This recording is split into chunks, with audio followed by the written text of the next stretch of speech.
पितृपक्ष की शुरुआत भाद्रपद पूर्णिमा से होती है। यह आश्विन माह की अमावस्या तिथि तक चलते हैं। पितृपक्ष 17 सितंबर से 2 अक्टूबर तक है। इस दौरान लोग अपने पितरों के निमित्त आश्विन कृष्ण पक्ष में तर्पण और श्राद्ध कर्म आदि करते हैं। पितृपक्ष में कई रूपों में पितृ हमारे सामने आते हैं, जैसे कि गाय के रूप में, काली चींटियाँ घर में दिखाई दें और कुत्ता दरवाजे पर आए और कोई गरीब व्यक्ति दरवाजे पर आए, तो इन सब रूपों में पितृ हमारे सामने आते हैं। इसलिए हमें इनका अपमान नहीं करना चाहिए।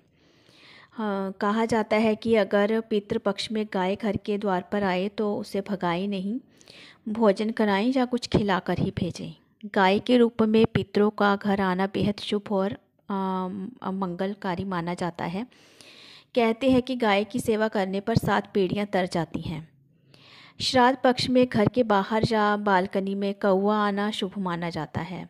इसे दाना भोजन खाने को दें, इससे पितृ संतुष्ट होते हैं। पितृपक्ष में कुत्तों को भूलकर भी ना सताएं। कुत्ते घर आएँ तो इन्हें कुछ खाने को दें, रोटी दें। कहते हैं कि पूर्वजों की आत्मा प्रसन्न होती है। पितृपक्ष में काली चींटियाँ घर में दिख जाएं तो ये पितरों के आने का संकेत माना जाता है। दरवाजे पर अगर कोई गरीब आता है तो उसे भूखे पेट नहीं जाने देना चाहिए, ये पितृ का रूप हो सकते हैं। इसलिए हमें पितृपक्ष में पितृ जो हमारे सामने आते हैं उनका ध्यान रखना चाहिए और इनका अपमान नहीं करना चाहिए।